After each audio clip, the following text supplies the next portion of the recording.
Yeah, sorry for canceling yesterday. Bruce and I were out there, and I mean, I can't even begin to explain like how much crap is involved in filming this LERP video. And here we were, like a couple hours out, and we were only like a quarter way into it. And I was like, I don't know, we're gonna finish on time. Yeah, yeah. For anyone involved in the military on the logistical side, I have a newfound respect for you because we couldn't even completely equip two people in a decent amount of time. I can't imagine what the military has to go through.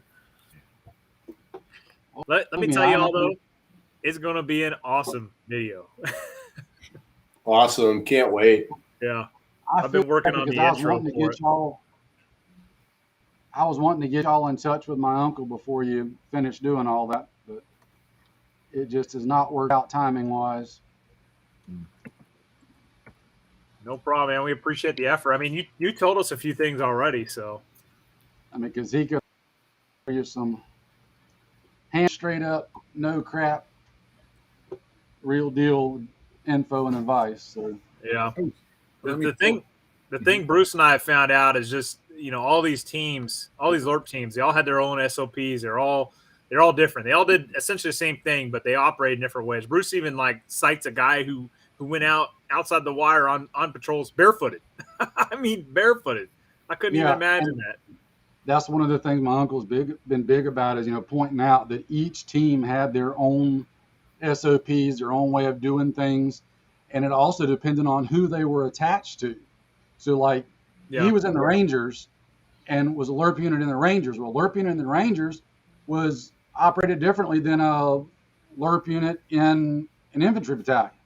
You know, within the Rangers, each LERP unit did their own thing, you know, differently. Yeah. So a lot of variation. So it's hard to just say this is what a LERP used or did, because no, that doesn't quite, it's not accurate. Right.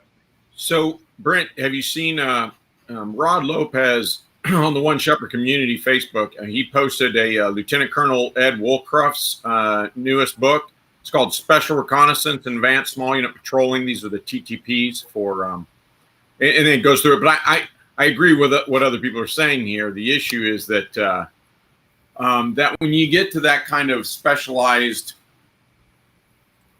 not just specialized missions, but actually those, in many cases, those are, what's the word I'm looking for? When you force structure, you know, around a specific mission, then your TTPs become so unique, not because you're trying desperately to be the prima donna, but because you're saying, oh, wait, hold on.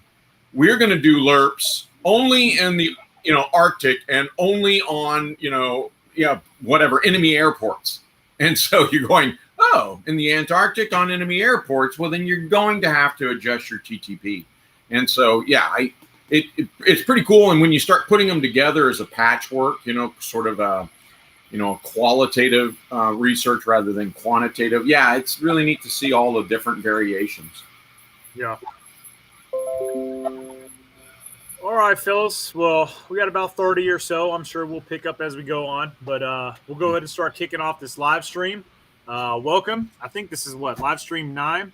I actually have to change the title here. But our topic today is going to be over body armor. Now, not specifically, you know, how great is body armor, this, that, and the other. We're going to address, should you always wear body armor? All right. And there's differing opinions on this. And, you know, it's kind of the mindset of the U.S. military right now that you will always wear body armor. That's at least been my experience in the last at least decade or so. The mindset has been, no, you will not leave the wire without body armor. And I should cite that during the Iraq invasion, after, you know, the invasion essentially ended and we transitioned into stability operations, we were doing patrols with deuce gear and boonies. And I mean, that's almost hard to fathom nowadays. But anyways, I'm kind of getting down a rabbit hole. Are there situations where you're not going to want body armor? And that's what we're going to kick around. That's going to be topic number 1. Topic number 2 is going to be recently there was a rape that took place on a train in Philadelphia. And the initial reports that were coming out were that there were a bunch of bystanders that saw this taking place. And instead of intervening and stopping this, they took out their cell phones and recorded the whole thing. Now, there's conflicting data or reports right now that may or may not have happened. But regardless, I think we've all seen situations where people have chose to film something rather than intervene when they should have. So that's going to be topic number 2. Now I'm going to go around the horn. I'm going to introduce everybody here just in case we got some newcomers. And let's see, we got number 1. We got Les. He's got the YouTube channel Pegasus Tests. He also has his own training company called Polaris Tactical. Did I get that right? Polaris Training Simulations. There we go. Something like that. But Pegasus Test, he was a Marine back in the early 90s. He's a veteran of the Gulf War. He has his own logistics company, so he's an expert in moving stuff from point A to point B. He's a plethora of knowledge, and great to have him on tonight. Next one up, we got John. He's the CEO of UW Gear. He makes high-quality chest rigs and other associated equipment. He also runs the YouTube channel Alpha Charlie Concepts. He was a National Guardsman in the early 90s, around the same time Les served. And he's a plethora of knowledge, and we're glad to have him on the channel with us tonight. Appreciate it. Next, we got Dr. Christopher Larsen. He's an accomplished author. He's written many books, particularly focusing in on small unit tactics. But he is also the creator of the One Shepherd Leadership Institute, which we are happy to announce that celebrated its 40th year of existence recently. And he just brings a plethora of knowledge. And again, glad to have him on tonight. And last but not least, we got Bruce. Bruce at CampArmaments on YouTube. Be sure to check him out. He's been my right-hand man here on the Brent0331 YouTube channel for a long time. He's an armorer. He's a former aircraft mechanic, and he pretty much brings the civilian perspective to this group because the rest of us are all, veterans and whatnot. So glad to have his perspective on things, and sometimes he can offer stuff that, we're not even looking at. But he's attended numerous tactical training, so he's definitely got a tactical mindset, and again, brings that civilian perspective. So, guys, that is our panel tonight, and we're going to go ahead and kick this off, and I'm going to shut my mouth, and somebody else can take over. Somebody. All right. Well, body armor has its time and its place, but it's not a 100% thing. If you do it in certain conditions, all it's going to do is turn you into a heat or a cold cat.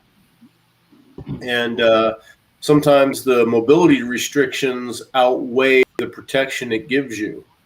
For example, I was just last weekend here in Finland in a competition called Finnish Brutality, and all the guys in armored TST, they call it here, they pay that disadvantage of having the weight penalty and mobility penalty of armor, that they can use whatever gear they want as an offset. And all the guys who choose to go without armor have very different gear restrictions, for example, because they're not paying that weight mobility penalty. In the real world, just operating in armor is a problem. And if people don't believe that, go put your armor on and go sit in the front seat of your car and find out the penalties you pay just doing that. Yes, I've literally got like multiple videos up on this topic. For whatever reason, a lot of people can't seem to wrap their heads around it. And like, everybody wants to emulate the high-speed door kickers of the last 20 years in the global war on terror. And that's great, but nobody stops to think about what most of those guys are doing and how they're doing it. Brent, I'm sure you can attest to this. The majority of our troop movements in the military have been via a vehicle of some kind in the last 20 years. Humvees, MRAPs, LAVs, whatever, helicopter. The old school days of road marching and having to move on foot from point A to point B aren't like they once were. And when the armed citizen, that's my primary subscriber base, starts looking into that, they start emulating what they see those guys doing without actually thinking about the various contexts. And so, like I was, telling y'all earlier, for me, what I've tried to point out to guys is, yes, you should have body armor. Yes, you should get used to using it, but understand it's situationally dependent on when and how you would use it. If I'm going to be out moving long distances through heavy terrain on foot, and the only supply I've got is what's in my ruck, and again, armed citizen scenario, right? Not a military unit. If you're using this stuff, then obviously something's went really bad in the world. So let's put it in that context. Yeah. You've only got what you've got with you. You don't have help to call. You're not going to jump on an embedder or a sat phone and have a helicopter bring you stuff, etc. So you've got to be able to function with what's in your pack. And I don't think people quite understand, just like Les said, heat and cold, but just specifically focusing on the heat. You come down here where I'm at, June, July, or August, and try to actually break brush through the terrain that we have, your mobility is so horrible that it will take you hours to cover any kind of ground, and you're going to run out of water before you get anywhere near close to where you wanted to go. And then again, in the same context of as an armed citizen, I've got to place mobility and stealth over turtling up. I don't want to get in a fight. If I get in a fight, I've done something wrong. I need to be able to get out of the fight faster than I got into it. The flip side of that is, if you're defending a static location, your house, whatever, you know there's a threat coming, and you've got something solid to get behind and can stack up mags, man, throw on all the armor you can get and turtle up and just become that unbreakable rock. But it's dependent on the situation, the scenario. I mean, there's 100 different variables. You can't just say, oh, yes, everybody should have body armor and you should always wear it all the time, no matter what. Because you're going to find out the hard way that ain't going to work. Well, I mean, but as Brent pointed out earlier, that there certainly are military units that have taken that posture and that are taking that posture, that they are saying, nope, body armor all the time, which I have to admit confuses me a little bit. I mean, I get the concept, but it confuses me because I thought my safety glow belt was going to protect me 100% of the time, and that's why I wear it on airplanes and in showers in case I slip and fall down. I've got my safety glow belt. I don't know. I'm so like, what's that? That the key point that you said, there is a military unit versus just an armed citizen.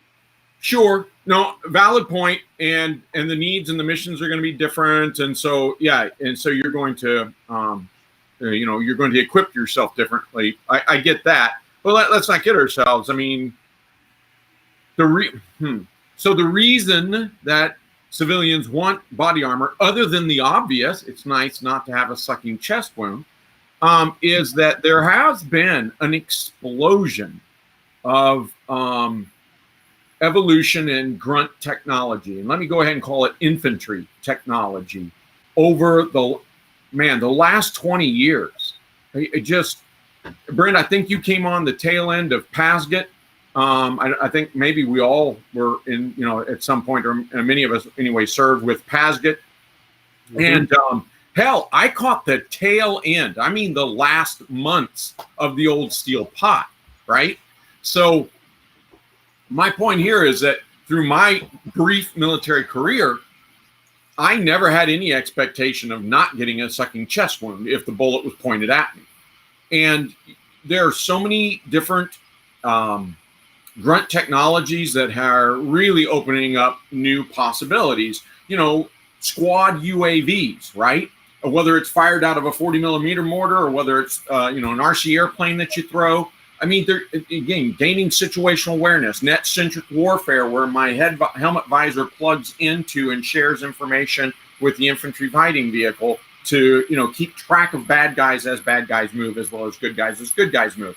I mean, you start looking at that, and now you look at the proliferation. Of course, now that happened right before 20 years ago, but the proliferation, not just of top-quality Gen 3 night vision, but also thermal has since proliferated. Add to all that, not just the proliferation, the availability of body armor, but the fact that its quality is vastly improving, and the fact that it's getting lighter and lighter. You got to admit, it's very refreshing to see, and I think we are right to ask what doors does this open? What opportunities does this open? If we go back, let me share. If you go back to the invention of gunpowder, and the formation of pikemen, the Swiss pikes, and and all this stuff, back around 1400 to as late as I would argue 1400 to 1600, you have what's often referred to as the infantry revolution, where cavalry, it was no longer a determined heavy cavalry on the battlefield, no longer determined success or victory. It might go either way because the infantry were so incredibly empowered in the 2.5 century period. I think we're there again. I think we are now looking at grunt technologies that may take us, these are evolutions that might take us to revolution in tactics. What do you say to that? Military applicable situations. And I'll give you the thing on the weight, but here's the thing. It's not so much the weight in my area. It's having big, large, flat, solid objects completely covering your body that causes you to sweat to death and overheat. Yeah, sort of. I hear what you're saying, John. We can tie Vietnam into this, where you had units in Vietnam that were given the option to wear body armor. Typically, they chose not to. Marines were told to wear it. So I think there's a big difference between your federal military, or if you're in any type of organization that will compel you to wear body armor, that sort of one size fits all cookie cutter, where that you're just told you're going to wear this, you're going to wear that, whatever it is. And then as a good Marine or soldier, all of a sudden you put it on and off you go, versus given the opportunity to do one or the other. Typically guys didn't. I think that terrain and environment had a huge part to do with that. As John mentioned, you have to have the water to be able to do that. I mean, in Vietnam, it was common to have heat casualties without any enemy whatsoever. Your body can only take so much. It doesn't matter how tough you are. Your brain is not stronger than your body. Your willpower can take you up to that point, but your body, whomever you are, will give out. And I like to use this sort of example. If you're a Navy SEAL fresh out of buds, you're in the best shape of your life, and you are probably in the best shape that this country has to offer in terms of someone trained to be a combatant. You put two twins that have the exact same capabilities. You put one in a helmet and a flak vest, and you put one without. The one without is going to be able to go farther. And there's no two ifs, ands, and buts about that. He's going to burn fewer calories. He's going to remain cooler. He's going to be able to travel farther. So I hear a lot of guys sometimes try to argue, oh, yeah, you just need to do a few more push-ups. You can carry a heavier rifle, or you can carry that extra body armor. Yeah, sure, you can train yourself to do better, but with all things being even, apples comparing apples, someone with more weight on their body is not going to be able to travel and maneuver and be as flexible as someone that does not have that. It's just that simple. So I'm not a big proponent of body armor. I think there's certainly times that you can wear it. If you're in a fixed position, if you're in a vehicle, why not? That calorie burning that you're doing doesn't really matter.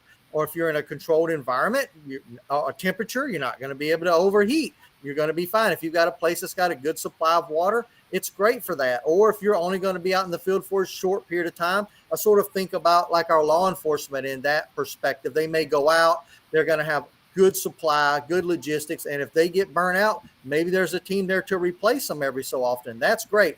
That's not what any of us are going to face on the civilian side ever. So I have body armor, and there are times that I certainly will use it, but it's not every time. And the older I get and the more out of shape that I become, you have to ask yourself, is this body armor going to be a liability? If I can only run 100 yards in it and then I'm smoked, it may not be the right choice for me to put all of that heavy weight on and all that restrictive weight on versus just going without it and taking my chances. It's almost like, I guess I should say, from a civilian perspective, it's a personal choice.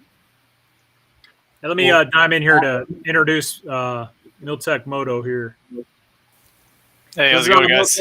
What's up, brother? This is Miltech Moto. He's been a student at the One Shepherd Leadership Institute for several semesters now. He's got his own website, miltechmoto.com, right? Yep. Got my own website, and yeah, I just got back from the range, so I'm running a little late. And I just tested some body armor today. Just so happened, was running some new 9mm I found on here, 80 grain. Zipped right through level 3A from a Glock 19. So, Yeah. So, Speed is your friend. What was that? That speed is your friend when it comes to bullets and armor. I think I'm about to order some more, like another $50 of these. Anyways, he saw the Instagram post that I put talking about this topic today, and he wanted to jump in on this. So we had an extra spot on the panel. So, hey, welcome, Gabe, to the conversation. What's going on? So, yeah, I mean, like, I've done some body armor testing on this. I just did some today, and like, yeah, in general, yeah, speed is your friend when it comes to like defeating body armor. I've actually was looking at getting the 5.7, caliber pistol, either in like Ruger or, the actual FN 5.7. But I don't know, guys. I mean, if you guys want to defeat that level 3A, this 9mm is working pretty well out to 50 yards. So, piggybacking real quick on what Bruce was saying before my old brain forgets it. One of the things that I've seen in training over the last 10 years, give or take or so, is a tendency for people on the armed citizen side to look at body armor as like this magic talisman that I'm armored up, I'm in an Iron Man suit, and I'm impervious. And either consciously or subconsciously, they will take risks that they otherwise wouldn't take if they weren't armored. When you're not wearing the body armor, makes your brain slow down just a little bit more. Do I really want to move to that other point of cover just yet, or do I want to wait till I know I got a good base of supporting cover fire instead of I have armor on, I'm going? I've seen that little bit of tendency, and I would just encourage folks to don't look at body armor as just magic talisman, because remember, it's only covering right here. A bullet to here, a bullet to here, a bullet to your legs, a bullet to your gut. Right here. All things happen when those get hit. Brachial artery, femoral artery, carotid arteries. There's things in there that body armor doesn't cover. So don't look at it as a talisman. Slow down, think. Yeah, and I think also if you also think about, you have to think about your support once you've been hit. If you've been hit, I don't know what some people's perspective of what that is like. I suppose if you take a 9mm round to a level 4 plate or to a helmet, you'll probably be able to shake that off and keep moving. But if you take a high-powered rifle round to one of those and you break some ribs, you're no longer in the fight. Let's face it. And if you don't have a support team that's going to get you out of there, if you're going solo, I'm not sure how much it really matters. I can't put myself in a civilian perspective where it would be much different between having a second chest wound and being out of the fight and dead because of that, or having a few broken ribs and being possibly out of the fight because of that.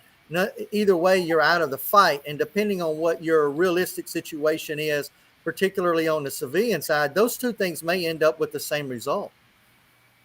Look at the body armor test that so many guys do on YouTube. The newer, lighter weight body armor, look at the back face deformation that it has. Some of that stuff has got 3 inches or more of back face deformation. Now, it stopped the bullet, but it's 3 inches of deformation, which means that's a 3-inch penetration into your body, not counting the temporary shockwave that's transferred to the squishy parts of the body and the hard parts. You will be alive, but you're most likely going to need to be taken to a trauma level ER to make sure you don't have internal bleeding or a broken rib that's now pushed through your lung, or et cetera, et cetera. Nobody ever gets into that part of it. There used to be a lot of videos you could see on soft body armor, like level 3, 3A, typically what law enforcement will wear, and show what that back formation did just with soft handgun rounds. You're getting the same thing with the harder armor with the rifle rounds. It's just carrying even more energy. It don't just hit it and go, oh, I got shot. Oh, well. There's talk to a couple people that have taken those rounds, and it ain't good. Like when they actually choose the armor, like, you know, if they're actually going to wear it, you know, long periods of time, like a SWAT team is going to have, you know, like level 3 everywhere, mainly because they're encountering a lot of ghettoville people with 9mm and 40 and, you know, out of high points and stuff. So they'll tend to cover up everything with level 3 from, you know, head to toe. But I think the big thing to keep in mind is, and I was mentioning this to Brent, like statistically, you know, if you get shot with a rifle round to the chest, anywhere in the thoracic area cavity, the chances of surviving that are about 10%, which is a very small number. If you get shot with a pistol caliber in the chest, to compare that to, it's like, I think it's something like 70 or 80% of survivability rate. If you get to the ER, that is. I'm not talking like, you know, are you going to survive after, you know, getting shot in your house and staying there? But a lot of the people that come into the ER that get shot in the chest, they actually do make it as long as it's a handgun round. Right. If it's a rifle round, your lung tissue is usually looking like, you know, sorbet at that point. It's going to be pulverized. So there's actually nothing to sew back together in that sense. Yeah. And it's only, like I said, like 10% survivability. So that's why you see them moving to the slick, you know, front and back plates or maybe side plates, because after investing all that money into their training, they can actually salvage a warrior getting shot in the chest, whereas, you know, 90% chance he's going to die. You know, and then when it comes to the SWAT team, they're encountering a lot of handgun, shotgun threats. So they're like Bruce was saying, they're jumping off, you know, the Bearcat or the MRAP and doing the raid and then coming out. You know, they're not necessarily going to be protracted in there for like 3 days. You know what I'm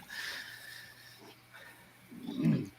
Right. It's mission dependent. Nobody in this, at least I wouldn't think so. Nobody in this group is going to say, hey, never, ever wear body armor. It has no value. No, that's not the case whatsoever. Every single person here knows that, hey, you have a better chance of survivability with body armor.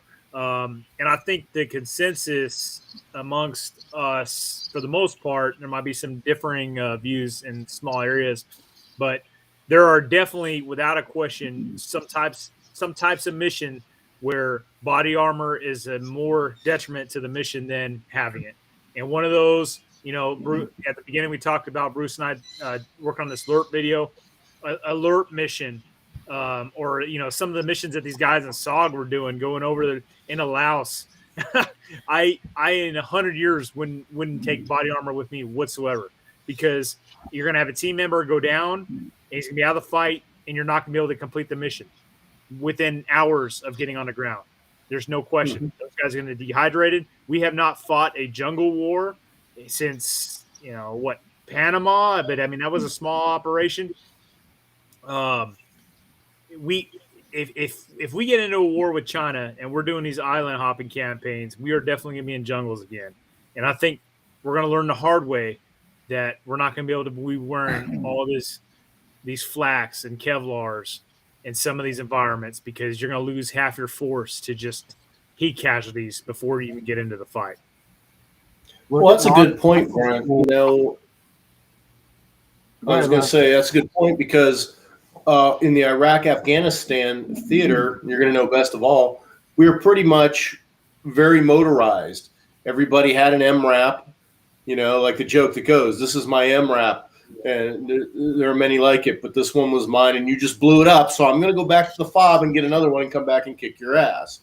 You know, they were heavily vehicle motivated. Everybody had a vehicle for everything. So they weren't walking, they weren't humping that much. So it was easy to be a heavily up armored force. When you have a finite amount of ability that can be brought along with the amphibious readiness group and It's only what the ships can bring is what you can have when you go to these islands. Armor is going to be a luxury that may not be able to be afforded. Look at the Army since they reopened Jungle School in Hawaii. Go look at the progression of when it first started. It only took them a couple of months before the gear they were using in Jungle School totally changed, because they just carried everything over from the War on Terror. And all of a sudden they found out real fast, oh my God, why is half the unit in the hospital with heat exhaustion? Oh, wait, we can't use that same gear in this environment. It doesn't work right. Well, all right. So I'm listening to all this, and these were actually the arguments. You guys are making the arguments that I wanted to make about it, honestly. So now I'm going to play a little bit of a devil's advocate, but actually not that much. I believe what I'm saying here. And so I'm not going to try to restate everybody's argument, but again, let me state emphatically that I think we've come to the point where we are relying maybe too much on body armor. I see that as a couple of culprits. Number one is the zero risk force protection issues. You know, like no commander wants someone, you know, injured or killed for something that is perceived to be preventable.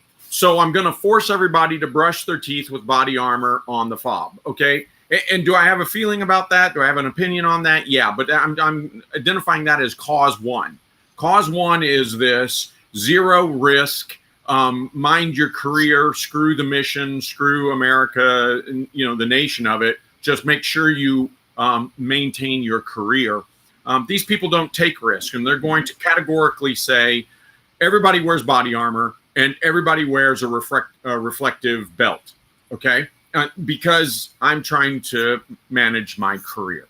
And that's a reality. I mean, it's a sad reality, and I hope that's not as widespread as it appears, but it certainly appears to be overwhelmingly widespread and common. So there's one issue.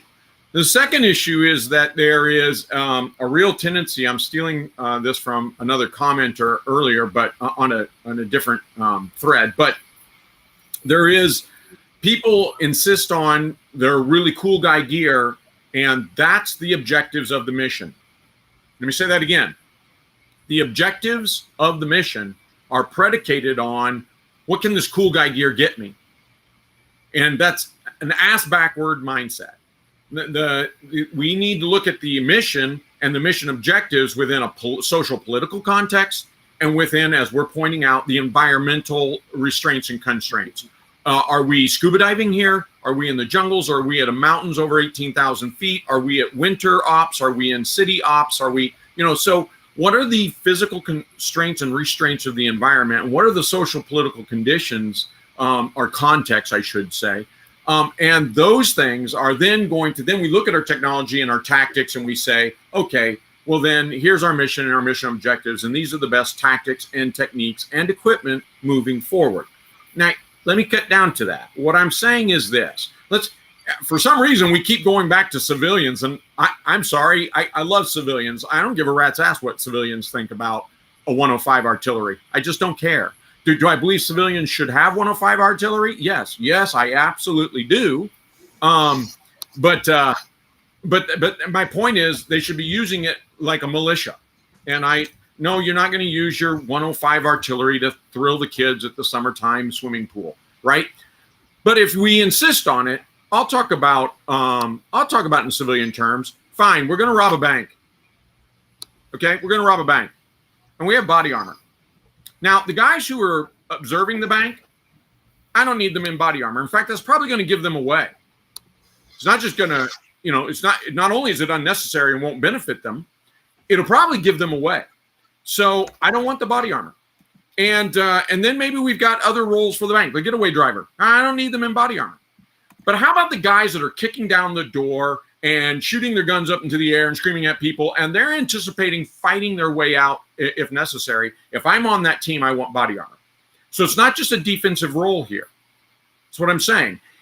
Now let's put that in military terms. If I'm on the reconnaissance and I'm found the enemy, and I'm developing that situation for my brigade back there, and maybe even I've pulled in light infantry to do picketing, But I know damn good and well what mechanized infantry or what something like air assault infantry, they can land right on the objective, literally 25 meters off the objective, and they can land in full body armor and battle rattle and with a full load, and they're not exhausted at all. They just got off an MRAP or a Bradley or a Blackhawk. Okay, they're not, and if I'm the one jumping off of that, it's just like going back to the bank. I want my body armor, guys. I want as much body armor as I can. I want groin plates. I want side plates. I want all of it. And so if we're going to pretend that, body armor is overstated, not if you're on that team, not if that's your mission. You definitely want it then, right? So what you're saying, Doc, is like everything else, it's MET-T dependent. I was so trying to avoid using that on this channel. That's our get out of jail free card. It's a MET-T dependent there, warrior. Here you go. I don't have to answer your question.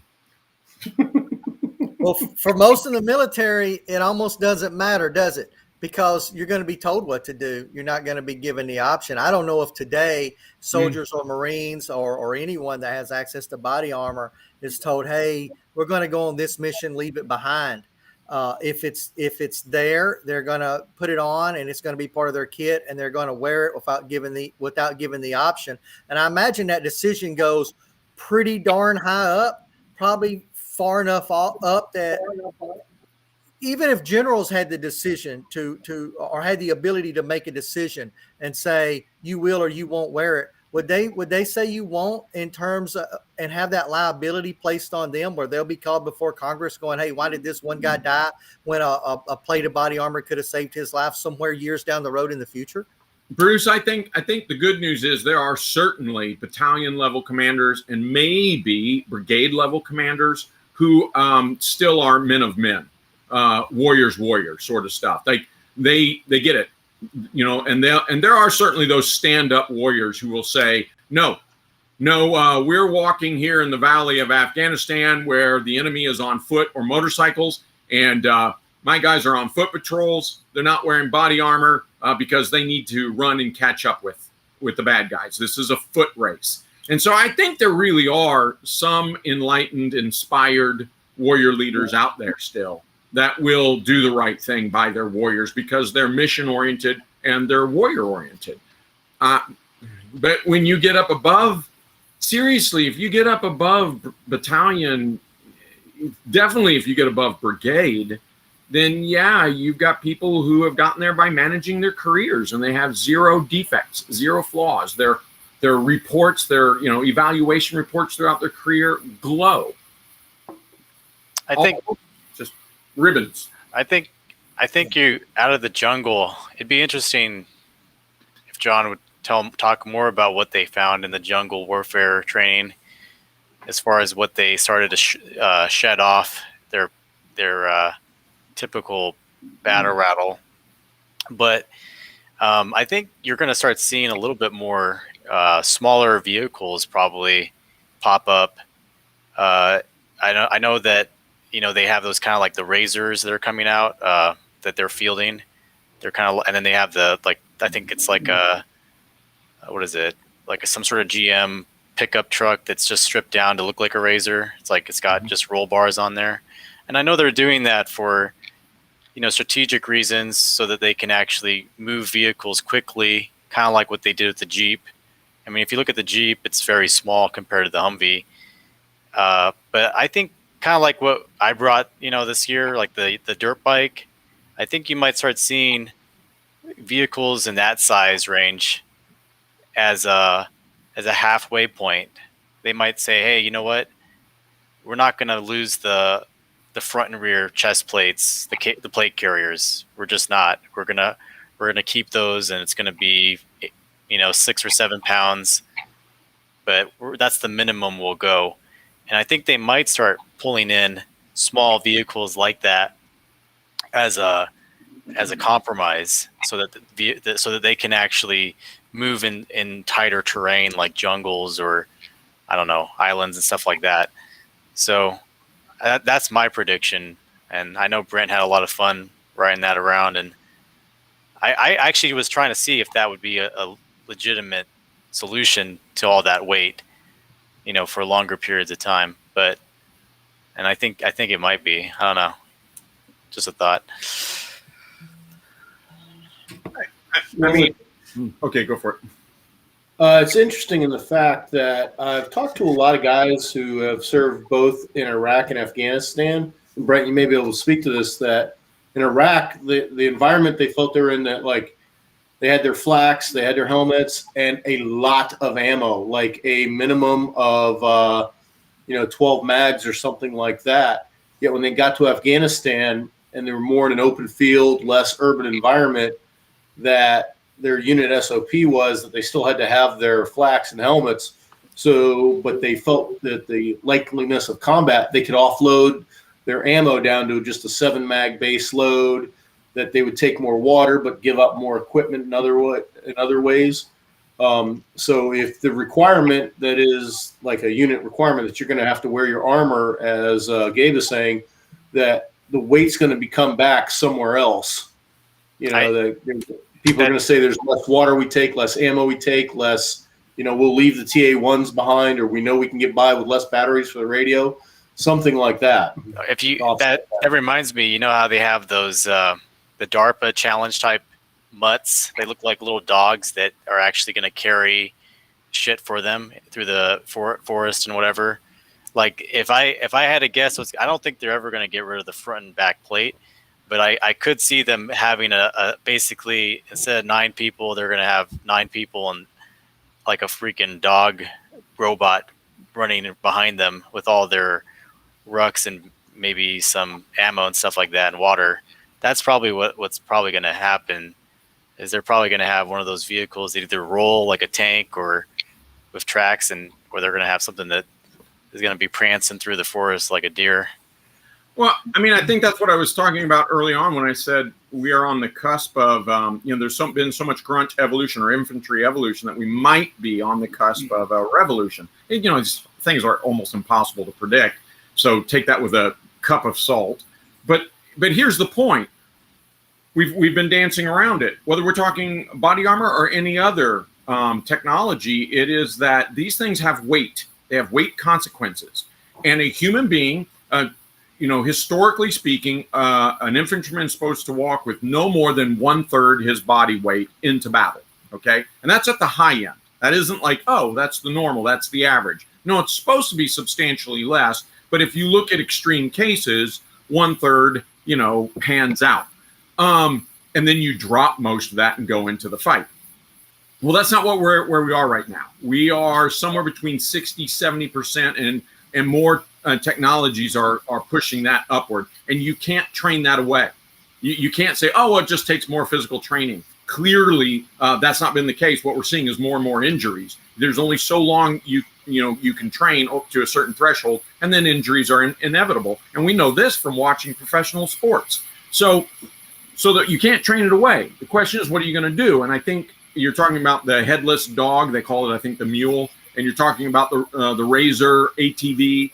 And all of these things are trying to reintroduce a concept. Again, reintroduce what's old, right? It's called light infantry. And you all say, oh, I know what light infantry is. Do you? Really? And I don't mean that as condescending, because I was in light infantry and I didn't know what it was until I got out of it and the sergeant pointed it out. Modern inception of light infantry is that you walk with your fighting load, not your sustainment load. Your sustainment load follows behind you somehow, some way, whether that's on a horse-drawn wagon, whether that's on a RAV ATV, or whether it's flown in by helicopters. Either way, it's brought in on time, just in time, and for your nighttime defense or for your deliberate attack or whatever you're going to do. The rest of the time, you're walking around the God's green earth carrying just a fighting load, like a meal and enough water to get you through maybe the next 6 to 10 hours. And then everything is every single day. It's brought forward to you. Are we really on that cusp where we're going to reintroduce light infantry? If so, there you go. There's that headless mule. If we're going to do this, great. Hallelujah. Like I said, it's fantastic. But I don't know, Hollywood, I do have this issue with us saying, oh, armor's never going to go away. We've had armor in the past, and it went away because eventually we found stuff that penetrates it. I agree. I don't see it going away in the near future. And the reason I say that is armor shows up right at the time that bullets really hit their full stride in innovation. Like we're doing as innovative as you possibly can. Guns have been static since, oh my God, early 80s at least, if not before that. Really haven't had a true innovation in firearms. Where everything has grown over the last 30 years has been in bullets, in ammunition, okay? And yet, in spite of all of these incredible advances in ammunition, body armor has advanced right alongside of it, and wonderfully so. So I do agree with you, Hollywood, that chances are we're not going to see body armor go away quick, but we do need to find out solutions for weight, because as we're all agreeing, you can't wear that everywhere for every mission all the time. It doesn't work. And the thing is, they're kind of right now, if you look into body armor, they're actually they're actually having an issue with trying to get it any lighter, because there's certain things we don't have a material that's light enough and durable enough for high heated environments. Right now, the lightest armor you can buy is Dyneema or polyethylene, high density polyethylene armor with a ceramic face on the front. Mm-hmm. And that polyethylene armor is stronger than Kevlar. It's lighter than Kevlar, but it actually, you can't keep it in hot cars over 100. I think it's 150 degrees. It starts to wear out and turn into low density polyethylene, basically. And so there's other materials that are stronger, but they'll wear out even lower temperatures than that. But I think there's only so dense they can get something, and the densest thing they have is silica carbide and boron carbide tiles, ceramic tiles. I think in general, like, there's a lot of armor out there that could be lighter. I worked with one company and got their plates down from around 5.6 down to 4.6 as a multi-curve 12 by 10 by 12 plate. Yeah. But they started worrying about back face deformation as well. And the one thing I will say is this: with 5.56, it's one of the hardest rounds to fire or to stop. It actually will go through a lot of ratings for armor, more than, like, say 7.62 by 51. But the good thing about it is it can be thinner because it doesn't have very much deformation, back face deformation. It's such a light bullet that as long as you stop it, it really won't do any damage to you. So one concept I was talking with the manufacturer about was having, for peripheral body parts like your shoulders and your legs, is I was trying to get them, they didn't want to do this because of money, but I was talking about, hey, you should have a very thin plate, a plate that would have a lot of deformation normally when hit with anything higher than, let's say 100 grain bullet. But if you actually had a tiny layer of ceramic and a very light, thin plate, you could actually stop most 5.56 rounds. In fact, there was a test where they had a magazine, a loaded 5.56 magazine, on top of a level 3, soft vest, and just hitting the magazine alone with, I believe, M855, it stopped the level 3A vest behind it, stopped it. And so what that tells you is that it doesn't take much for that bullet to get pulverized enough to the point where anything can basically stop it. I mean, my point is, you could go lighter and you could see things go a lot lighter, but right, depending on the calibers out there, you really can't be a one-hit pony for everything, one-trick pony for everything. Yeah, my brother just messaged me and he says, oh yeah, I have those 300 Win Mag API rams we need to test on armor. So he's loaded up a bunch of hot 300 Win Mag API ammunition for a bolt gun. So we've always dealt with this fight, though. I mean, I like to think I'm very interested in German World War II technology and military, and so it may go back farther than this. But one thing that the Germans did is every time they developed a new high velocity gun to go on top of a tank, they also developed armor for that tank to help protect it. It's a perpetual, never-ending struggle between bringing out new technology to defeat current armor, and then the opposing team coming out with new technology to protect against that new projectile. And we saw that, I think, also with even the 5.56. What happens when we start issuing body armor that's actually capable of defeating rifle rounds and projectiles rather than just flat? We also come out with the M855, don't we? Light armor piercing round designed to penetrate personal, individual body armor. So it's always a fight, right? It's always a struggle. And I don't know if we're going what the solution's ever going to be, because as soon as we develop that ray gun that fires that laser beam out of our rifles and we give that to every infantry, someone's going to come up with some type of armor that's anti-ray armor that is wearable. That's the constant struggle, and we'll dump that money in there. And our poor soldiers and Marines are just going to be just in the middle of it, having to constantly deal with this, where, hey, here's your weapon that can defeat body armor, and here's your body armor to protect you against it. I think every major country in the world always struggles with that. I'm sure there's departments of technicians that are constantly trying, and developers that are trying to come up with that. Another thing that I would kind of point out is weight. We've talked about weight a lot here. I know in the beginning of this stream, a guy was asking, like, what do you think about AR-500 body armor? Well, it's cheap. That's the one great thing about it, is it's fairly inexpensive, and almost anyone should be able to afford it as part of their kit. The downside is AR-500 weighs what AR-500 weighs. There's no technology advances there in it. It's going to weigh X amount per or a certain size of it, or a certain will weigh a certain amount, and there's no changing that, right? So if you've got two plates, they're going to weigh X amount if they're offering X protection.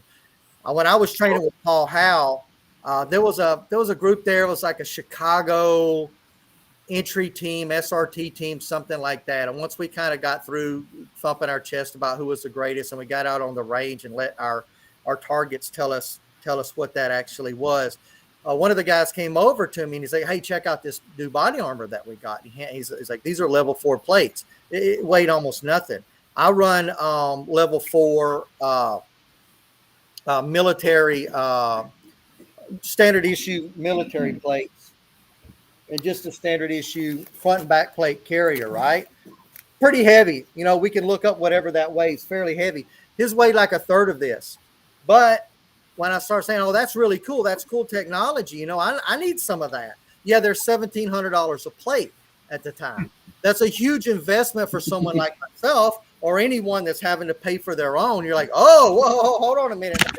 Maybe I don't need that so bad. Maybe I'll wait 10 years until they're a few $100s a plate and available on the surplus market, and I'll grab them up. So that's something that you're always going to deal with too if you're having to purchase your own armor, is making a decision as to how much do I invest in it, knowing that technology is advancing.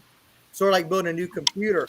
Your computer 10 years ago, or your television for a big screen 10 years ago that was $2,000 is a small screen today you've got in your kid's playroom, and it's not worth $100. Technology is constantly advancing on armor. It's really fast on a personal protective level. And, you know, it's a decision that you have to make as to how much am I going to invest in that? How much am I going to use it? Is the juice worth the squeeze? And we have to factor that in exactly like we do small arms. So a couple of points while I'm thinking about it. Number one, just for Doc, I don't have my safety vest on, but I do got my plates, so, you know, I'm going to make sure I'm safe. And these are old school level 4 ceramics that are like 7 pounds a piece. I got 14 pounds just front and back in plates, and they suck. But I digress. Quick note on the Robo Dogs from Boston Dynamics. I would just like to say those are great right up to the point that they become self-aware and start taking over. We have documentaries showing us why that's a bad idea. I'm just saying. Yep. So I think Linda Hamilton So did I a lot think- of documentaries on that. just for the audience out there, don't try not to pay more than $330 for plates, each plate. You can definitely find some really good plates out there for under that price. If they're in the 500 and up, they better be sub 4.5 pounds, because like this plate right here, I was able to get for it's level 3 plus, which stops M855 308. I don't know about if it's rated for 308 AR or 308 armor piercing, but for about 89% or 90% of the threats you encounter, this plate right here will actually stop almost every single thing without an issue. And this one weighs about 4.3 pounds right here. So 4.3 per plate. So, you could, and this is a multi-curve one. So, it's very comfortable. But I got that back in 2015 for around 270 each. And I think the most comparable one I've been able to find is around 330 or 340. But yeah. Speaking of rounds, what you were saying, Bruce, about rounds being upped in power, or changing out calibers. I have a little slide right here. This round is actually coming out of 6 Hours lineup, and they fielded this, I believe, 2019 or 18. But the Army wants to switch out to or I don't know who in the Army, Pentagon, whatever. They wanted to switch out to a 6.8 caliber bullet, and it's moving at around 3,000. I think it's around 130 grains, and it's running 3,100 feet per second out of a 16-inch barrel.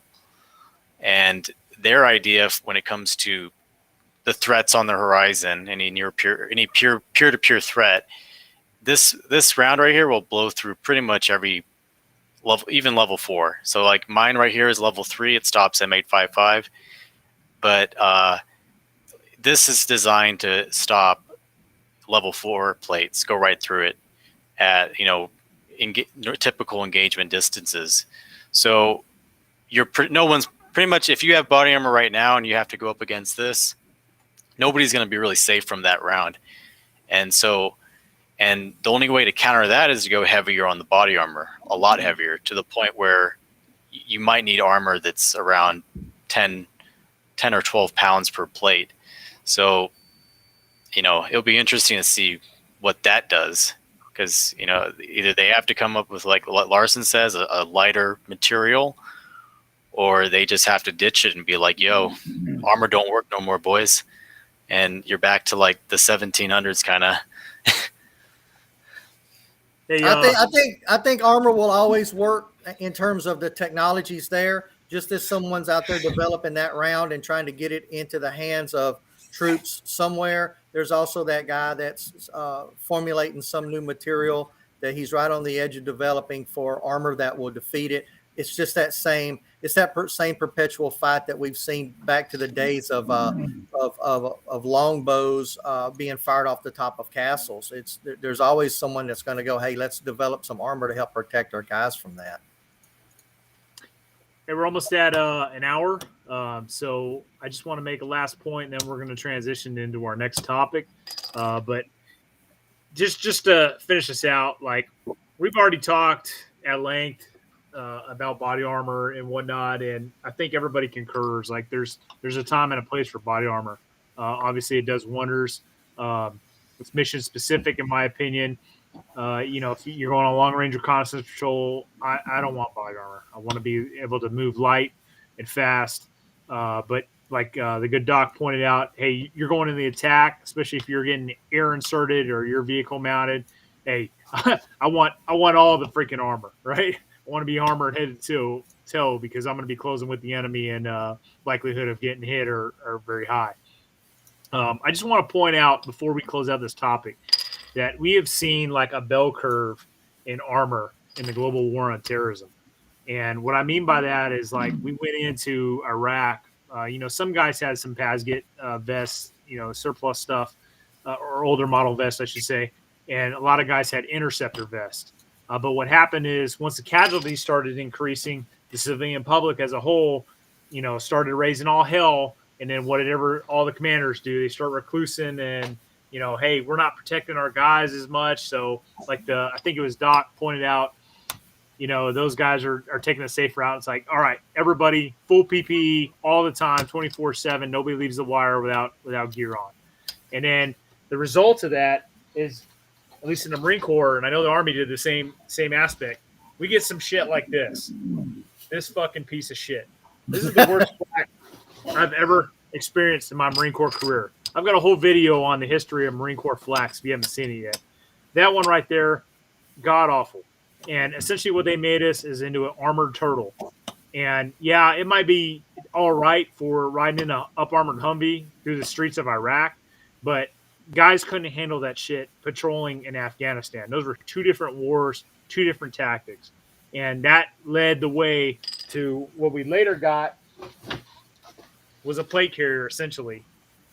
And now we're seeing people realize that, hey, body armor is great, in its purpose, but we're also seeing that they're trying to find that happy medium between, high speed, freaking lightweight, and protection. Well, so now we're seeing Kevlars that are cut, high cut Kevlars that don't essentially cover the ears. So you're getting less protection whether you realize it or not. And those are to facilitate the wearing of, like freaking earmuffs that aren't going to protect your ears. So you're actually getting less protection as opposed to the older Kevlars in that regards. But we're getting stronger materials. But at the same time, we're also seeing, like Gabe and Bruce point out, we're seeing, higher velocity and better armor-piercing rounds being produced that will penetrate right through this stuff. So, again, guys, it's just going to be it's a never-ending cycle. What I stress is I hope commanders realize that, hey, there are times where your guys need to be light and they don't need this body armor. They need to be able to get out there because they're going to have heat casualties and they're not going to be able to complete the mission. So, with that being said, guys, I want to transition into our next topic. And unless anybody's got save rounds. Yeah. Hey, before you do that, I think this was – I remember you were talking about a story where you guys went into the invasion without your rear plates, and I guess they didn't have enough to go around. That was pretty interesting when you just mentioned that, because I didn't know that they were not prepared in that sense by having the front plate, and that you had to I guess hand them out and just keep the front. I don't know. You could tell me the story again, maybe. I don't know. Yeah, well, so going into the invasion, it was my unit in particular. Again, every unit's different, but on my unit in particular, there was a shortfall in medium-sized SAPI plates. So the solution to that was everybody wore a front plate if you were a medium. Now I was a large, so I had two, but yeah. And unfortunately, we actually took a KIA. Guy got hit in the back by a sniper, and he got killed. But we were assaulting a city, so that's a situation where, hey, I 100% want body armor, 100%, head to toe. So did you guys see a lot of? I mean, because I don't know if I'm not sure how to gauge it, but I know out in One Shepherd, when we were out there in that kind of semi, jungle environment, it gets pretty hot with a plate carrier, and I'm sweating. But are you saying that there was a lot of heat casualties from the body armor from plate carriers, or even the Inceptor vest, the one before that one? Like, did it go down at all? Like, was there an arc between heat casualties, or where it kind of got better later on? Or I'm just wondering how many people got heat casualties today and in the past. I mean, it's probably a conversation for another video, but I mean, you're gonna have heat casualties in that type of environment, regardless. Even if guys were just wearing web gear. So in Kuwait before the invasion, we were training at night. We were on a reverse schedule. So. And then to top things off, they had us hydrating one canteen every hour on the hour. And then what happens once the war kicks off? You get one canteen refill a day. So we've conditioned our bodies to have a canteen every hour on the hour, and then the war kicks off, and we get limited to one canteen refill a day. So, anyways, guys, we need to get into the next topic here. I know Les, if you can't tell, Les is in Finland right now, and it's like 3 in the morning. So if he looks like he's bobbing for cock right now, that's because he's the opposite schedule as us, and I can't believe he's even on with us right now. So appreciate you, Les. But hey, miss this, man. next conversation. So recently there was a news story out of Philadelphia where a individual allegedly raped a woman on the train in view of a bunch of other train riders. And at least the initial story was those people did not intervene. All they did was pull out their cell phones and record it. So right now, there's kind of some conflicting word whether or not that happened or not the rape, but the actual, bystanders not intervening. Regardless, though, I think everybody, on this panel, as well as in the chat, can probably recall a story on the news where individuals opposed to intervening pulled out a cell phone and started recording. So I want to kick this topic around because I think we're seeing more and more of this where people, especially young men, are not interjecting, are not saving the day, and instead are pulling out their goddamn cell phones and recording instead of being the fucking hero and stepping up. So let's kick that around. Who hasn't talked in a while? Doc, you're up. Damn, guys, I talk all the time. Pandora's box. Exactly. I don't know, because when I first heard that, my blood boiled.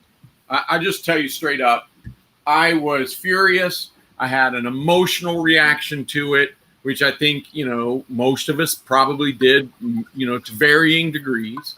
And then as the story, unfolded over a matter of like 3, 4, 5 days, we started hearing conflicting stories that were saying, hold on.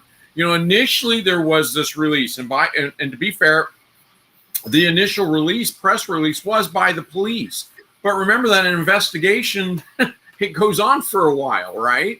So then they start looking at video and everything else, and they're like, oh, this may not be the story that we thought it was. In fact, let me go ahead and belabor the point. Now, I haven't seen anything in the last maybe 24 hours.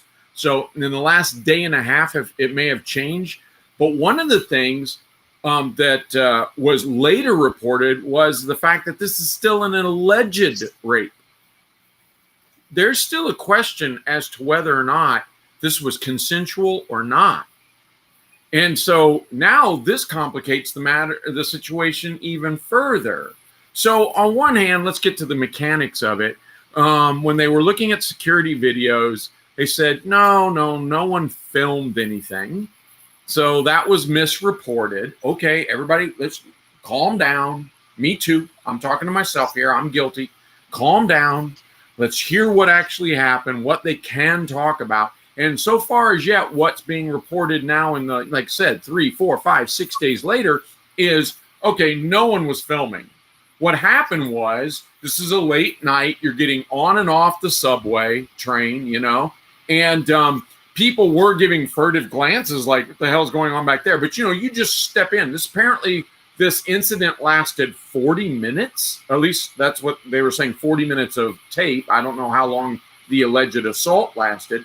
But people were getting on, going, 2 stops down and getting off, and 3.5 minutes later, and looking back going, okay, what are you guys doing? Is this an intimate moment that's inappropriate for a subway? And do I want to get on the next car because you guys are kind of grossing me out? I don't think people understood what they were looking at now. So there's some lessons here that I'm taking away, and that is, one, let's put our skeptical hats on. What's the old adage?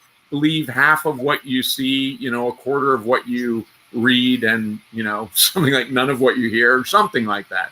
But I think we should be a little skeptical. We should wait till investigations come out. But all that said, maybe the bigger issue is what Brent was saying. The bigger issue is that this was so easy for me to believe. It's so easy for me to believe that our society has become this callous, this indifferent, and that our traditional protectors are told, don't. Don't be that male. Don't be that protector. And is there a willingness to accept that guidance? That's very disturbing to me, and I suppose that's why I reacted so emotionally strong to this story.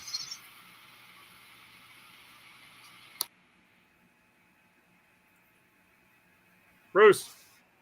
All right. So, yeah, I can't, I don't really necessarily want to comment on that specific case, but we certainly know that as seems like as we get older and as time progresses here in this country, that you have fewer and fewer people that are willing to step in and stop a crime that could be fairly easily stopped.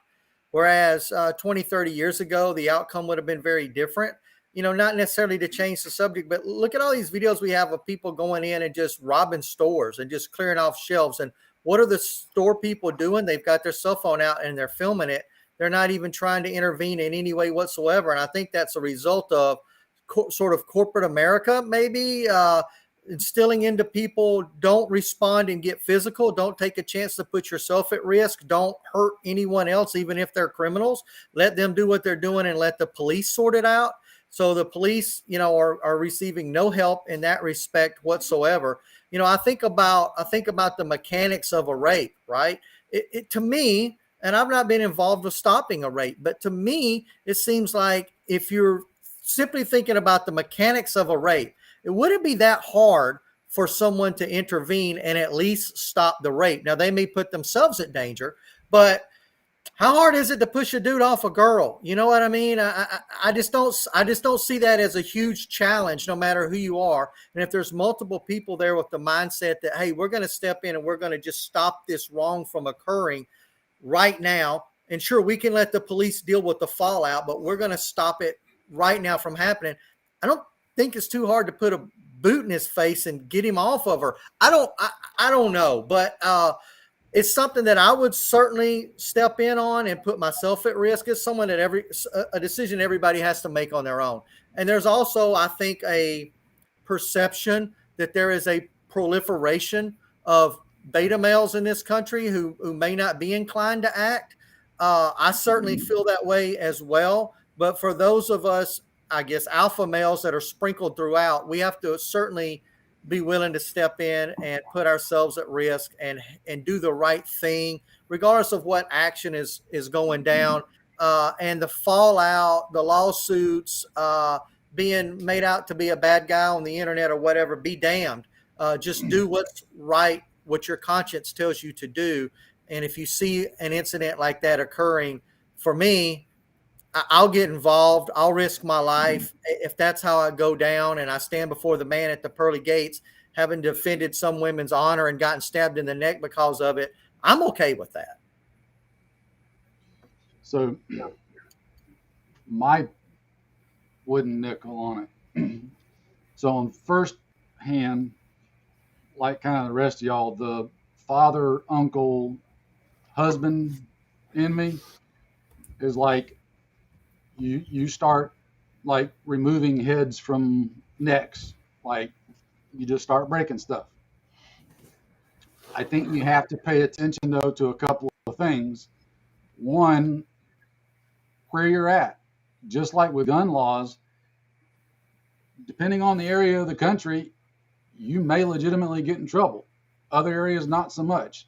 Down here, you'd be real hard pressed to get in trouble for doing something like that. Even under my next point of situation, as a society in general, we don't have the same morals that we used to. And there are some really, in my personal opinion, weird people out there that have no issue acting out their own mutual fantasies in public. What happens if you've got two people doing that? You step in and rip the guy's head off, and it's her boyfriend, and they were just acting out some weird fantasy. That goes back to what I said, like down here, Good Samaritan laws and stuff kind of kick in, and like a reasonable person would have thought this was taking place and this was the action to take. But there are areas in the country where that doesn't apply, and you could legit get in trouble, even if the dude was actually raping her. So it's like society's become so screwed up 10 ways from Sunday. It's like, how do you know what to do? Now, bottom line for me, I'm kind of like Bruce. The husband, father, uncle side of me is just going to have an almost impossible time standing by and not taking action. And say what you want. If that's how I go out, then I'll stand before my maker and be okay with it. Now, that's also why I take measures to do what I do, to give myself as many advantages as possible over that kind of person, to stack the odds in my favor that I would come out on top of such a situation. Not everybody does that, but that's just me. It's a crazy, complicated situation. And yeah, it's sad that, like Doc said, it's sad that we even hear a story like that at this point, whether it's even true or not, which, like Brent said, still up in the air. But the fact that we even have to legitimately entertain the idea that people stood around and watched this and just recorded it with their phones. That to me just, I think it says a lot about where we're at as a nation and society. Yeah, I have to admit over here in Finland, the story got over here, but I've been so busy I haven't really followed it. But my initial reaction upon hearing it was, yeah, because of where it happened, Philadelphia. Lots of screwed up stuff has happened over the years, and you're kind of like, the first reaction was to believe it. On the other hand, people at their core of themselves, most people are good-natured. Most people are of the type that they will help in a situation. So, yeah, there are some screwed up individuals in the world that would take their cell phone out and watch it and probably post it on Pornhub. But the average person, if they see some guy raping a woman, is going to do something to intervene. I do believe in the greater nature of human beings. There are areas where things are different. Big cities tend to congregate where these incidents happen. And you contrast that. There was a story about 10, 15 years ago over in India where trains going on the way and bandits attack it. And they come by and get everybody's money first, and on the train is a Gurkha soldier. And he hands over his money. And then the bandits were deciding, hey, we're getting a good haul here. They go by and start taking people's jewelry. And he hands over some necklace or something. And then they take a girl and he beheads 5 people. So, you have extremes on either side. The city folk see a lot of stuff that happens that doesn't happen anywhere else. And it's part of their thing that, hey, you're up against these guys, they're gangs. And if you don't get involved, you'll probably survive. And look throughout history. You see the stories of the gangsters in the 1930s. It's the same thing. You never saw anything. You didn't say anything. Look in the modern day in the big cities. You have the whole don't snitch thing. So even when things happen, people don't get involved because they know there's potential retaliation against them. But I think the overall good nature of people is that if the average person was seeing a lady get raped on a train, they would intervene and do something. So if you apply critical thought to the story and you think about it, you quickly realize it's probably going to fall apart and there's extenuating circumstances.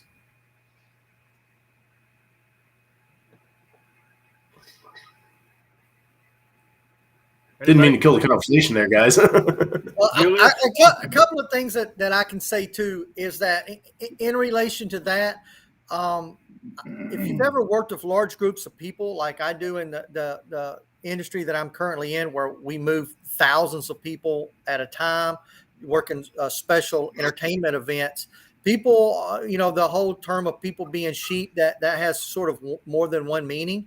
If you tell one person to line up here and you stick them with their nose faced in the wall, thousands of people will line up behind them and not question why that was.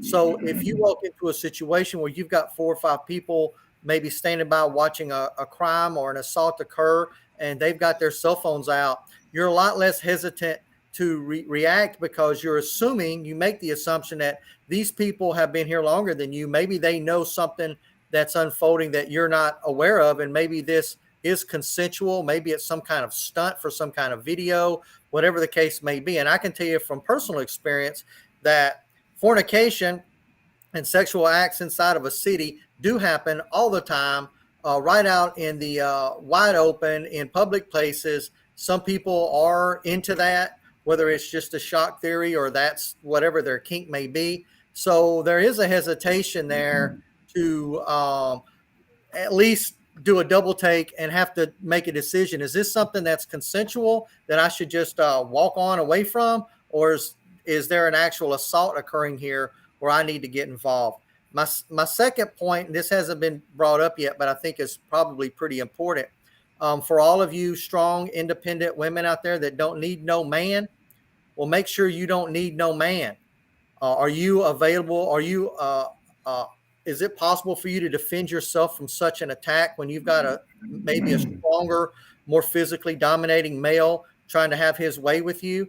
And if you're not mentally prepared for that, and if you're not physically prepared for that, that's something that you might want to get your little rear end gear over, get out and get some training and start protecting yourself. One of the really sad things that I can tell you that I've seen over and over and over and over again in my life of going out and taking training courses, firearm training courses, is that almost 9 times out of 10, when I see a female there at that training course, she's there because she was a victim, not because she's being proactive.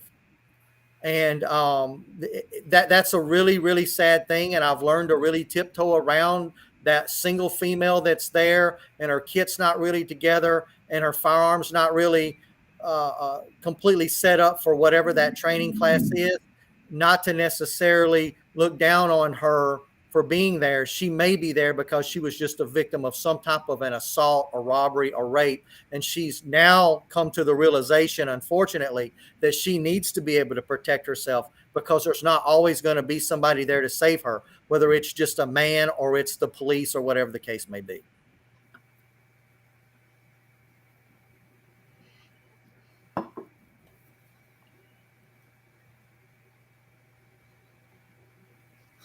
Go, Doc. I think Brent's pointing at you. Oh, is he?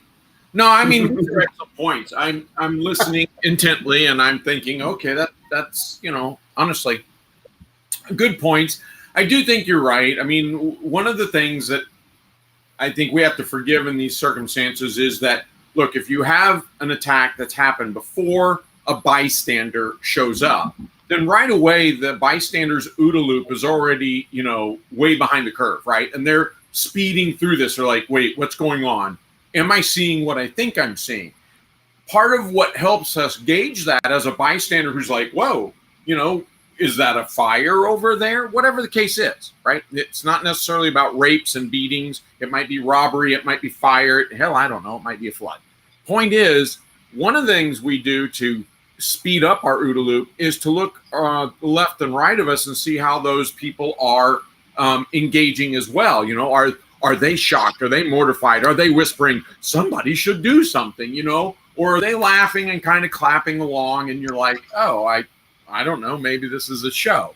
And again, I'm not necessarily talking about rape here. I'm saying about all of those different threats, those threat environments that we step into. And it's easy to be critical in Monday Morning Quarterback of looking at people stepping onto a subway for 2 minutes and 12 seconds and then stepping off at their stop and going, oh my God, were you not aware that this horrible thing was happening over here?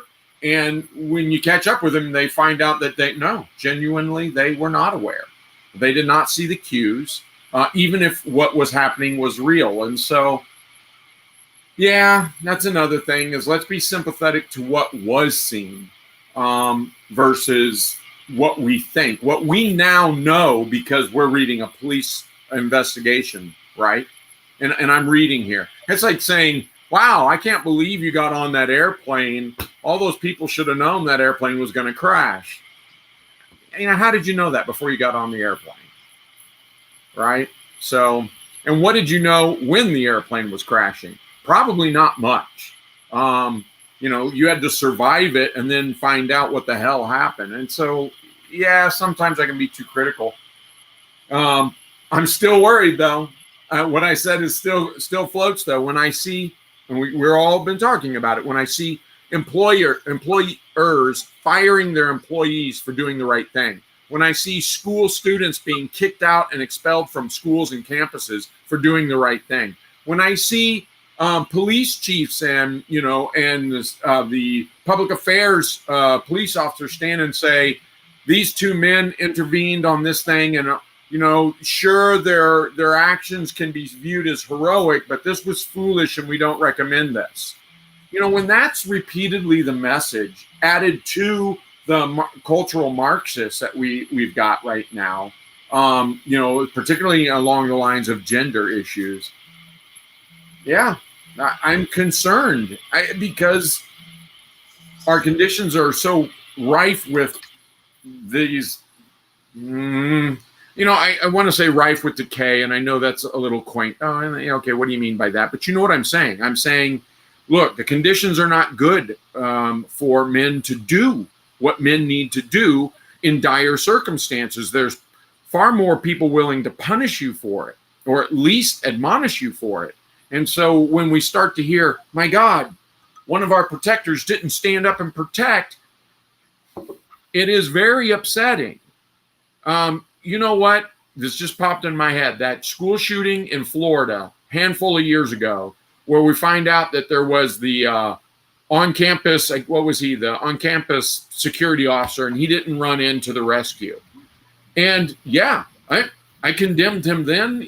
Condemned him. I was, yes, that upset me, and I think he made all the wrong choices.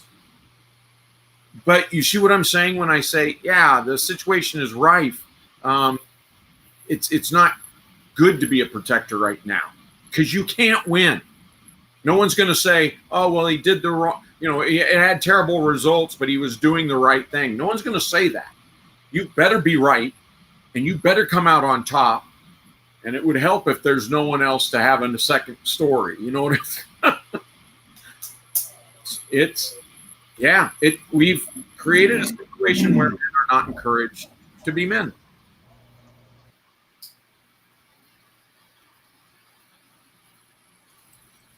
What you got, Gabe? So I just wanted to say, I think that in general, whatever the case aside, whichever bystander case we look at where somebody is being harmed or injured and people are, bystanders of it, they do not intervene or help. I think it's important to realize the source of where that comes from, and where that mainly comes from, I think is on purpose. I think it's purposeful. I think that the reason that happens, I think it's kind of, it's by design. I think in general, the source would probably be the government. The government is creating a situation where the idea of morality, the idea of self-defense is obfuscated. It's blurred. It's continually eroded to the point where in some places they might say that if you're defending other people, that it's not self-defense, that the natural law of self-defense does not apply there because you weren't personally under attack in that situation. And ultimately what that means is that the government is actually creating that situation where you basically are going to be under duress or under threat of retaliation from them if you go ahead and say, shoot somebody trying to rob someone else. I have a screenshot here of a kid that was ran over in China, and this is sort of something that might seem a little odd. This kid was ran over in China by this van, and there was a bystander effect there that happened, and nobody helped the kid, and the van didn't stop. They drove away, and people were outraged about this, and they said, well, how could this happen? And the reality is, what people don't realize about China All right. And this is coming back to morality. China made it, to the point where if you help somebody bleeding out in a subway or what have you, you could be, if they died in your arms while you try to hold the blood in, they would oftentimes take these people and prosecute them and actually hold them liable for that death. And died. And people say, well, what's that all about?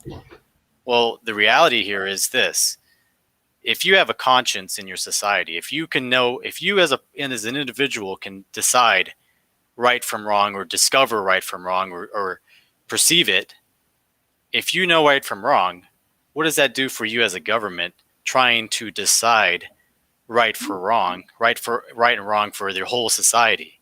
Well, it's a threat to your power, because if I can sit there and see some Chinese police officer rounding up people and trying to put them in concentration camps, and if I, as an individual, have a decentralized, distributed form of conscience where every single person knows right from wrong, that's a threat to me as a country, as a government. Why? I get to decide right from wrong.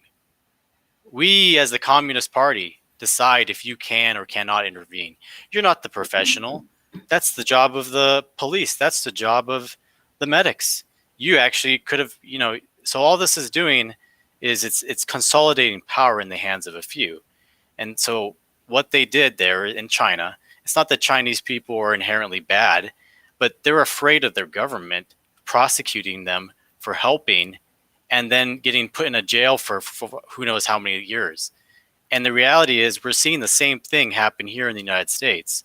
Okay, when you blow someone's head off for them trying to rob some granny on the sidewalk, and depending on what state you're in, you might have somebody arrest you and put you in jail. And then you have to fight for your life now. Now you're in the fight of your life, and it's not with the criminal, which I could take 3 criminals on right now and be perfectly happy. But now you got the entire government apparatus falling on your head. This, in my opinion, is by design, because they want people to consolidate the power in the hands of the government. They want to have a monopoly on force. And at the end of the day, they want useless beta male bitches to let them do whatever they want. They don't want people that will stand up and take control of the situation without their permission. They're perfectly happy with Antifa doing that, but that's actually helping them get bigger and more powerful. But the reality is, if you want to have a moral society, if you want peace, you need to have decentralized, distributed conscience, meaning every single person in that society knows right from wrong and chooses right over wrong every step of the way. If you don't have that, you're not going to have a peaceful society. And they know that, and that's why they help foster that behavior. Because at the end of the day, it does them no good if there's a bunch of people that are going to stand in the way of evil people doing whatever they want. All right. If they want to do stuff like that, they don't want other people bred to fight them every step of the way. They want people to pull out their phone and shudder in horror in the corner. So that's what I think about that.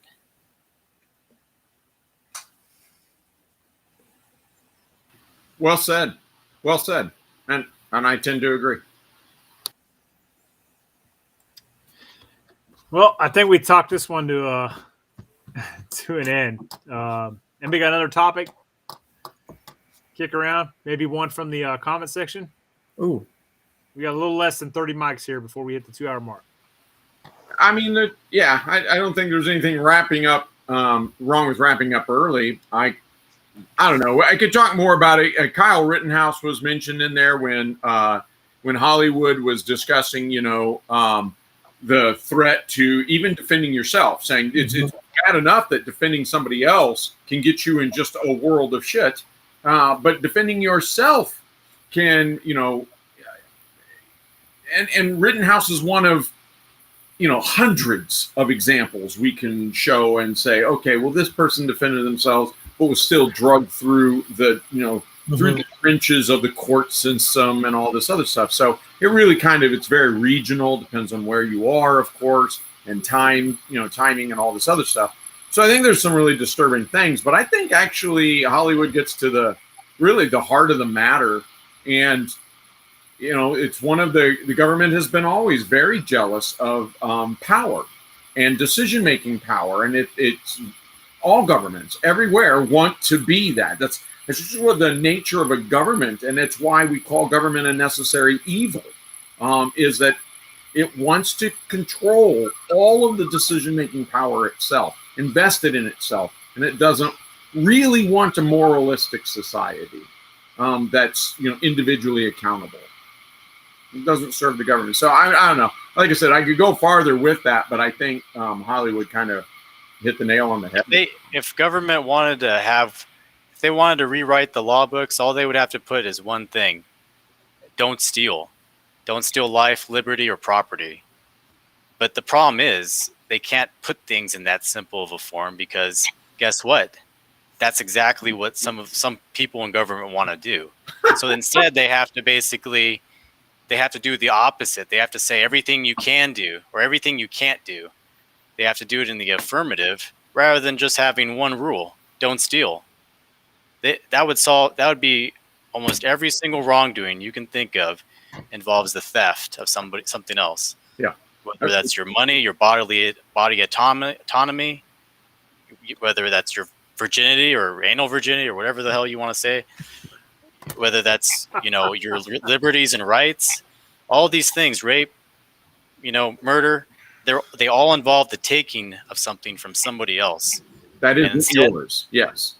Correct. Yeah, and they don't make it that simple because they want to do that themselves, oftentimes. Yeah, someone had mentioned that there were Good Samaritan laws, and I think that in and of itself is very telling. We are at a point in this country where we literally have states that have had to create laws saying that you can step in and do the right thing.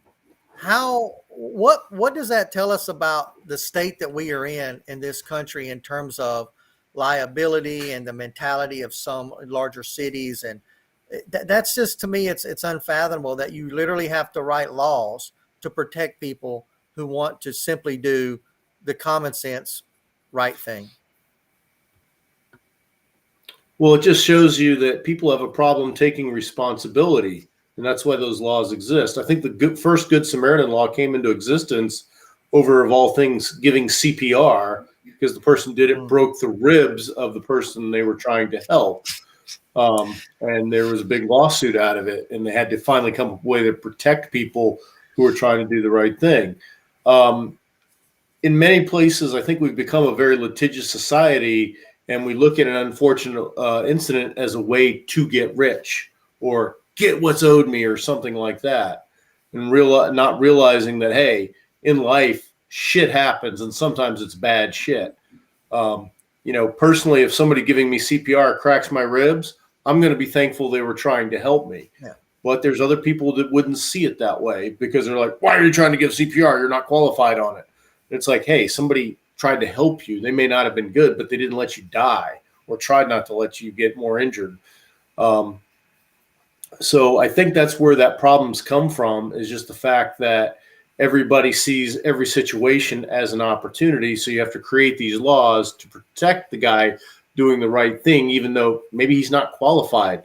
In the case of the original law, doesn't know CPR, or, uses their personal defense weapon to respond, and turns out to be not that good a marksman. So he stops the bad guy, but he also was an innocent bystander in the process. The idea of violence, the word violence, has been obfuscated throughout time, to mean anything that's like water thrashing in the ocean, whatever. But violence, the root word, is violation. When you commit an act of violence, you're violating somebody else's rights. You're committing a violation of somebody else's life, liberty, and pursuit of happiness, or whatever. At the end of the day, you're taking something from someone else. It's theft. It's a violation. When you defend somebody else with your weapon, it's not violence. When you defend yourself, it's not violence. Why?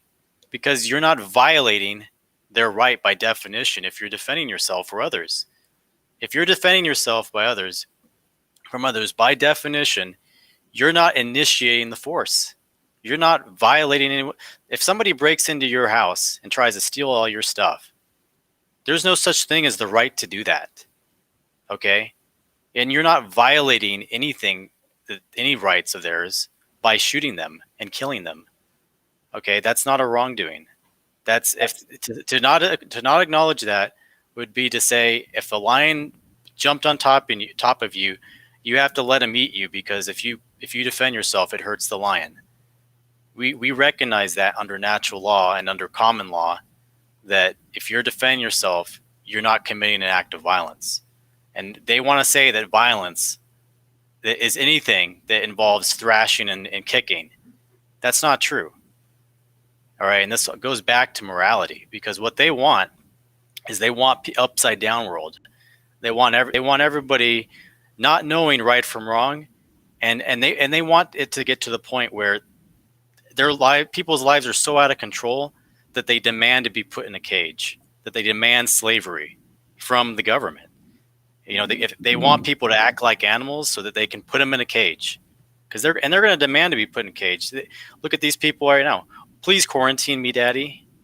Please put the gag ball mask on me, Daddy. These people are demanding to be coddled from the world because they feel like their life's so out of control, and they don't want to have any personal responsibility for themselves because they haven't grown up yet. They're being little girls and little boys. They're not self-sufficient. They haven't accepted that it's their responsibility to keep themselves safe and others safe. That's why we're heading in that direction. All these people basically want to be like little babies from cradle to grave. And they want the government to be the archetypical mother figure or father figure. Well said, Gabe. I think we beat this to a dead horse, guys. What do you think? Yeah, it sounds like I think to close it out, go watch the courtroom speech from Boondock Saints. That answers it all. Oh, yeah. I'm just saying, I'm a fan. All right, I'm going to go around the horn. Whatever you got to say. I don't care. Let's start with Les. All right. Well, tomorrow I head back from Finland back to the USA. I'll be putting out videos real shortly about the Finnish brutality shooting match that was on over here. It was incredible, and brutality is the key word, so stay tuned. Also, we have In-Gym Scout coming up, so there's still slots available. Sign up and come join us for the fun.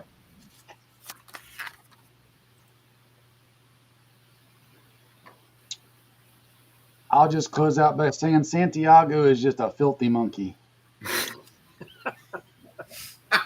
I'm just saying. Sorry, I couldn't help it.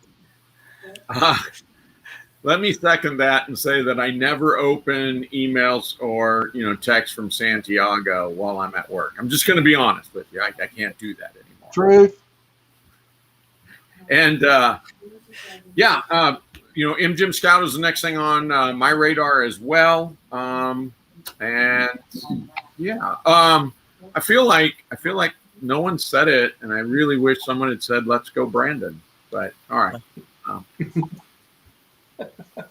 Hey, wait. So, Les, in Finland, is anybody saying "Let's go, Brandon"? Oh, they love that joke over here. They think it's crazy. Okay, I am happy now. The Let's Go Brandon thing is fascinating to me. I really just kind of more got on board today when I saw that the top 2 songs on iTunes were Let's Go Brandon rap songs that knocked Adele from her little princess seat up on the top there.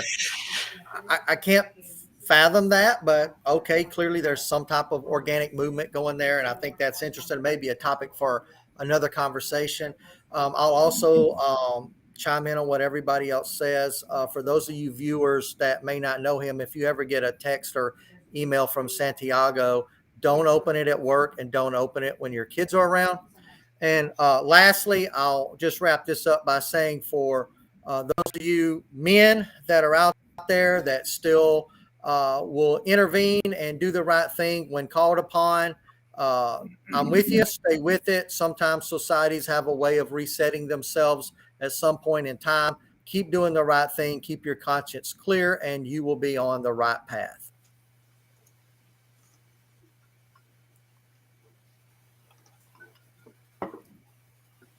What's up? I'm on. Is this thing live? I would just like to say that I was looking into rereading some old works from Thomas Paine called The Crisis. I don't know if you guys have read that recently, maybe in high school.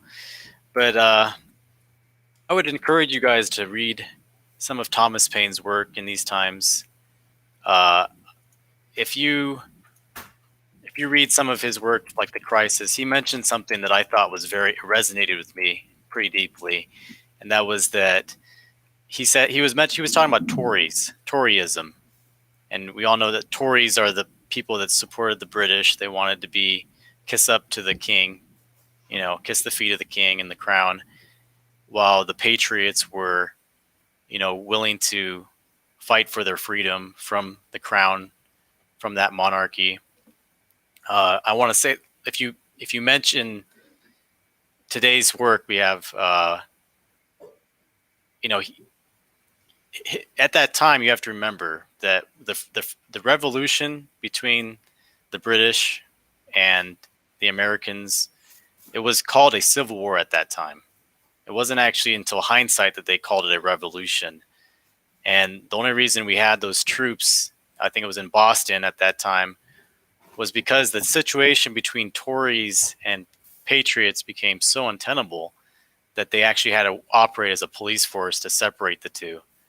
And the Tories actually used the British Army to try to disarm the militia, the decentralized distributed defensive force of the continent at that time. And Thomas Paine mentions that Tories, although they can be cruel, they can never be brave. And he said that he'll take 100 Whigs over 1,000 Tories any day.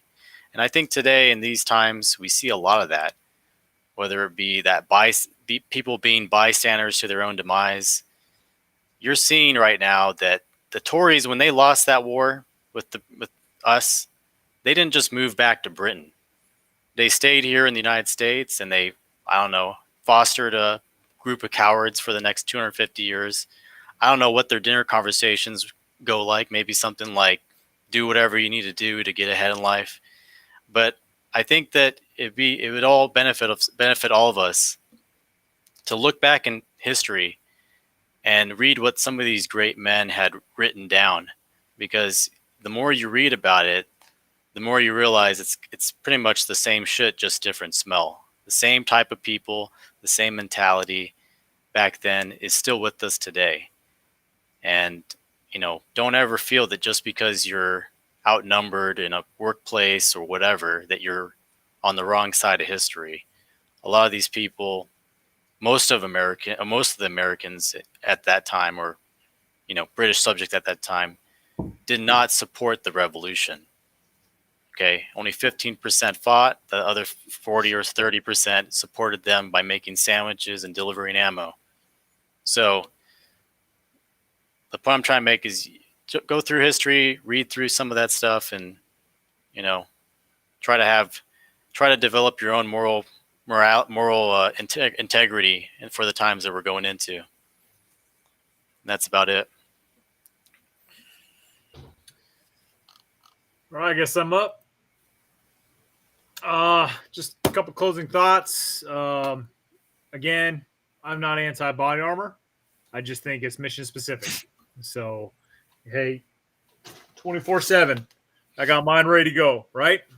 If my mission is to take to the hills and fight freaking Chinese paratroopers, I'm going to have my body armor with me, right? So, it is what it is. If I'm going to be conducting reconnaissance on the enemy and I got some arduous terrain to cover, I ain't wearing no damn body armor. So I hope that's the big takeaway here. I want to send a special thanks to Renaissance Marine. He sent me a couple books to read. H. John Poole, former Marine infantry officer, Phantom Soldiers. And it's essentially talking about the enemy's answer to U.S. firepower. Learn the enemy, study their tactics, and look at how we fight through the enemy's eyes, because that could better understand, that could better help us to be able to defeat them. Couple admin notes: Winter Forge, SNS Training Solutions, January 15th to 17th. I will be there, so I look forward to that. I hope you guys will consider joining me. That's an excellent training package. Bruce and I went there last year and just had a fantastic time.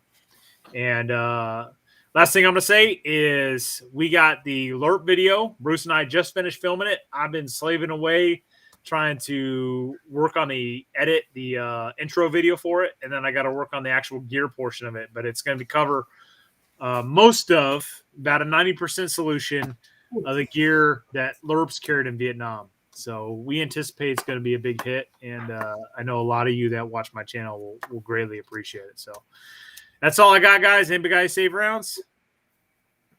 No?